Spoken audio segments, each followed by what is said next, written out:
समस्या प्रयत्न की, संघर्ष की नहीं है।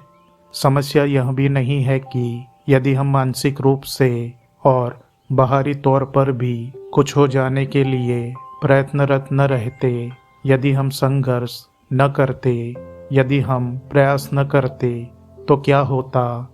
समस्या यह है कि समझ का आगमन कैसे होता है, क्योंकि एक बार यदि समझ आ जाए तो प्रयत्न रहता नहीं।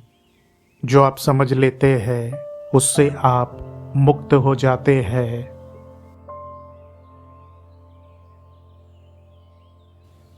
जिड्डू कृष्णमूर्ति की बुक ईश्वर क्या है, प्रकरण 16, भाग 2। प्रश्न: कोई देवी प्रयोजन है या नहीं है? यदि नहीं है तो हमारे प्रयत्नरत रहने का क्या अर्थ है? कृष्णमूर्ति: हम प्रयत्नरत क्यों रहते हैं और वह क्या है जिसके लिए हम प्रयत्नों में लगे हैं? यदि हम प्रयत्नरत न रहे तो क्या होगा? क्या हम गतिहीन हो जाएंगे? हमारा श्रेय होने लगेगा? कुछ बन जाने के लिए लगातार किया जाने वाला यह संघर्ष क्या है? यह संघर्ष, यह प्रयास क्या दर्शाता है? और क्या समझ प्रयास से, प्रयत्नों में जुटे रहने से आती है? व्यक्ति बेहतर बनने के लिए, खुद को बदलने के लिए, खुद को किसी खास ढर्रे में ढालने के लिए, कुछ बन जाने के लिए, क्लर्क से लेकर मैनेजर और मैनेजर से दिव्यात्मा बन जाने के लिए प्रयत्नों में लगातार जुटा रहता है। और क्या यह संघर्ष समझ लाता है? मेरे विचार में प्रयास के इस प्रश्न को वस्तुतः समझ लेना चाहिए। वह क्या है जो प्रयास कर रहा है और होने के संकल्प से हमारा मतलब क्या है? हम कोई परिणाम प्राप्त करने के लिए, कुछ बन जाने के लिए, अधिक सदाचारी हो जाने या कम कुछ और हो जाने के लिए प्रयास किया करते हैं ना? हमारे भीतर सकारात्मक और नकारात्मक इच्छाओं में यह लगातार लड़ाई चलती रहती है। एक इच्छा दूसरी पर हावी होती रहती है, एक इच्छा दूसरी को नियंत्रित करती रहती है। बस हम इसे उच्च या निम्न स्व कह दिया करते हैं, लेकिन जाहिर है कि यह इच्छा ही है। आप इसे किसी भी स्तर पर आसीन कर सकते हैं और कोई अलग नाम दे सकते हैं, तब भी रहेगी यह इच्छा ही, कुछ बन जाने की तृष्णा भर। तो अपने भीतर और दूसरों के साथ, समाज के साथ भी यह निरंतर संघर्ष बना रहता है। अब सवाल यह है कि क्या इच्छाओं का यह द्वंद्व समझ लाता है? क्या विपरीतों का, चाह और अचाह का यह द्वंद्व कुछ भी स्पष्ट कर पाता है? और क्या अपने आप को किसी धारणा के अनुरूप ढालने के संघर्ष से समझ का आगमन होता है? तो समस्या प्रयत्न की, संघर्ष की नहीं है।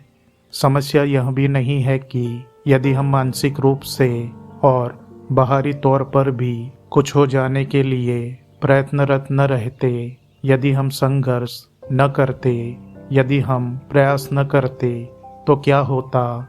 समस्या यह है कि समझ का आगमन कैसे होता है, क्योंकि एक बार यदि समझ आ जाए तो प्रयत्न रहता नहीं।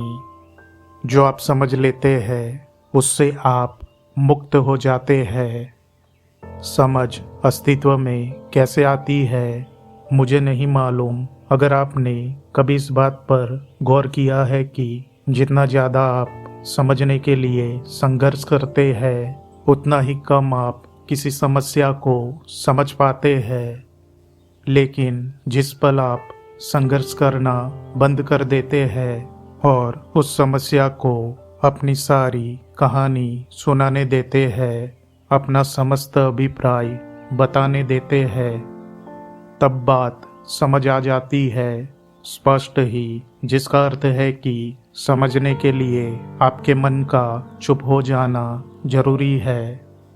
मन का बिना हाना के निष्क्रिय रूप से सजग रहना जरूरी है और उस स्थिति में अपने जीवन की उन बहुत सारी समस्याओं की समझ हम में होती है।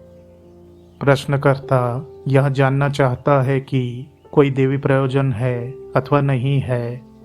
मैं नहीं जानता कि देवी प्रयोजन से आपका क्या तात्पर्य है, पर हम यह तो जानते ही है कि हम दुख में है, हम विभ्रम में है, उलझन में है। वह विभ्रम और दुख सामाजिक स्तर पर, मनोवैज्ञानिक स्तर पर, व्यक्तिगत और सामूहिक स्तर पर हमेशा बढ़ता ही जाता है। इस दुनिया का हमने यही हाल कर रखा है। तो कोई देवी प्रयोजन है या नहीं, इस बात का कतई भी महत्व नहीं है, पर महत्व की बात उस विभ्रम को समझना है जिसमें हम बाह्य रूप से और आंतरिक रूप से भी रह रहे हैं। और उस विभ्रम को समझने के लिए आरंभ स्पष्टतः हमें स्वयं ही से करना होगा, क्योंकि हम ही विभ्रम है। हमने ही संसार में इस बाह्य विभ्रम को उत्पन्न किया है और इस विभ्रम को दूर करने के लिए हमें स्वयं ही से आरंभ करना होगा, क्योंकि जो हम है वही यह संसार भी है। धन्यवाद। इसका भाग 3 हम अगले वीडियो में कंटिन्यू करेंगे। तो आज बस इतना ही। धन्यवाद दोस्तों, आपका दिन शुभ हो।